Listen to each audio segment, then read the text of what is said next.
friends, Kim Skinner here from Stamping Imperfection. Welcome to my YouTube channel. I am playing with some new goodies from 3 Room Studio today. This is part of the November release, and you can see we've got a couple of stamp sets and we've got some stencils. There's the acorn stencil.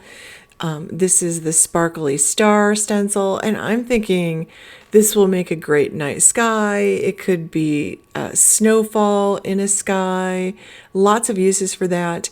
Then there's a third set that is actually a layering set, and this is the diamond and star layering stencil. So sparkly star stencil, acorn stencil, and the diamond and star layered stencil set. So the 2 stamp sets, we have the foliage set, and then this is my new favorite stamp set. This is called Just a Moment, and I absolutely love this. I love the sentiments in the set. In fact, most of the stamp sets from 3 Room Studio have the most fabulous sentiments. So I'm excited to play with these, so I can't wait to get started. There are also some new journaling stickers available in the shop, and if you haven't visited 3 Room Studio, definitely do, because you will be happy that you did. There's just some really fabulous stamps and dies and stencils and digi stamps, so definitely check it out.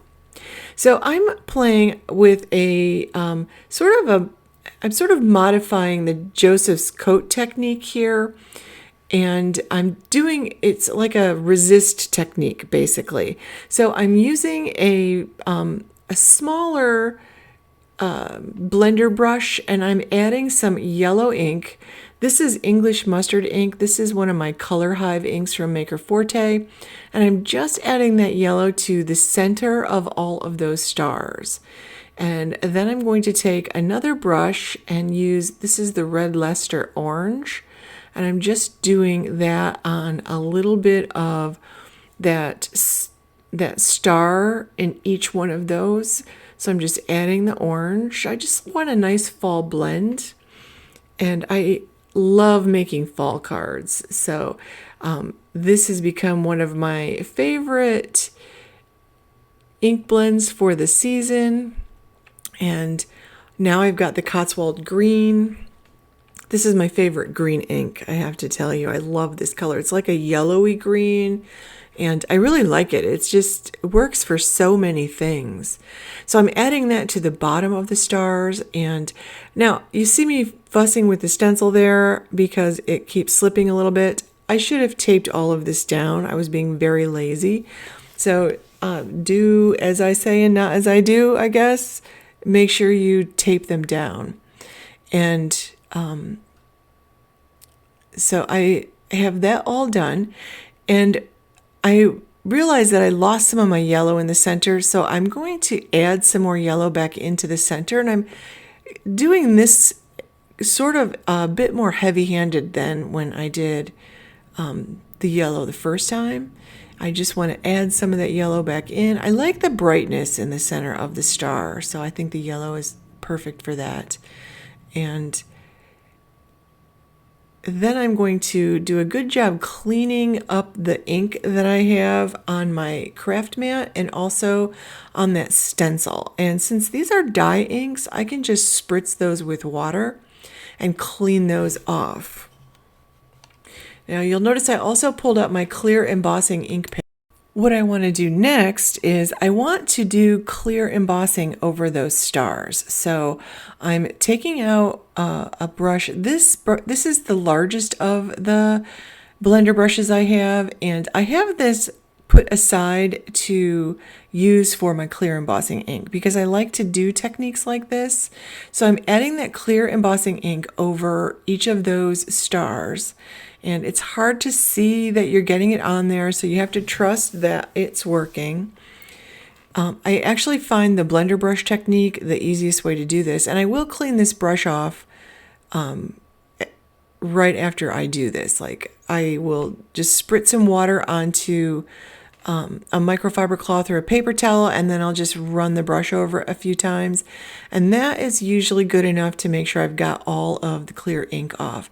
So I'm adding clear embossing powder over the top of that, and I'm going to go ahead and heat set that. And you can see as I do this, they get a lot brighter. They go from looking kind of cloudy with that powder on them to getting brighter. So now that I've got that done, I'm going to take my Grand Canyon ink, which is a really nice reddish brown ink, and I'm going to put this diamond stencil down, and this time I'm going to do a better job and actually tape it off. So I'm taping it off and making sure it's secure so it doesn't slide around, and I just will fuss with it till those diamonds are in the center, or those stars are in the center of those diamonds, and then I can go ahead and fill in with that Grand Canyon ink. Now, I'm kind of wishing that I had taken the star stencil and filled in stars in those other spots, like to the left of the middle row there. I should have put a star in there. I think I probably could have gotten away with leaving the top and the bottom empty, but I wish I'd added one more star in that one spot there on the left-hand side. But that's okay. I'm going to trim it down a little bit, and I'm going to just keep adding this ink until I have a nice coverage here. When I get done with the ink blending, I always take a microfiber cloth or a paper towel and just kind of buff the ink off the embossing that I did, and that will really brighten up those stars. So I went ahead and did that. And now I'm just trimming 1/4 of an inch off each side. So my panel is now 3 3/4 by 5. So I can add a nice panel behind this so it'll have a nice matte. And I'm thinking that I'm going to use a gold. After I do any kind of ink blending, I'm very careful to clean off my surface and my hands so I don't transfer it to the rest of my project. And I did go ahead and I stamped both of the images in the stamp set, and I picked 2 of the sentiments. I picked whatever and not today, and I'm only going to use one of these. I just wasn't sure which sentiment and which girl, so I decided I would go ahead and color them both and see what would happen. And then as I'm doing this, I'm thinking about what I want to use on my card still. And I want to use some metallic gold cardstock to create a matte behind that panel I just created for the background. And that's going to be cut at 4 by 5 1/4. And then I just want to put one of the women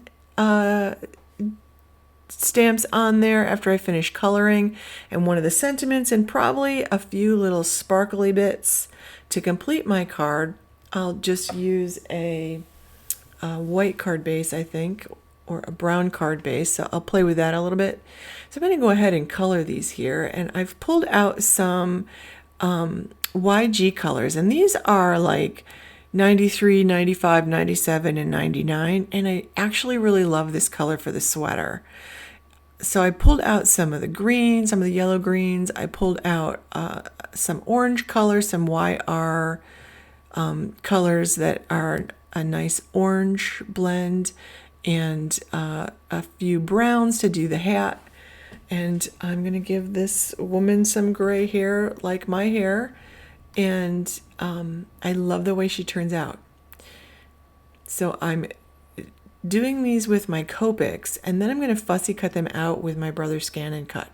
So I'm just going to show you the finished card. So here is my finished card. I added the whatever. I decided to go with the girl with the hat. I added some bright orange crown jewel gems. You can see those off to the side there, and I love the way the card turned out. I thought it was really fun to play with this stamp set, and the possibilities are endless. And we are having an IG hop and giveaway. You can check me out at stamping low underscore imperfection, or start with 3 Room Studio and check out the Hop, because the design team made some really fantastic things. Thanks for watching, friends. Have a wonderful day.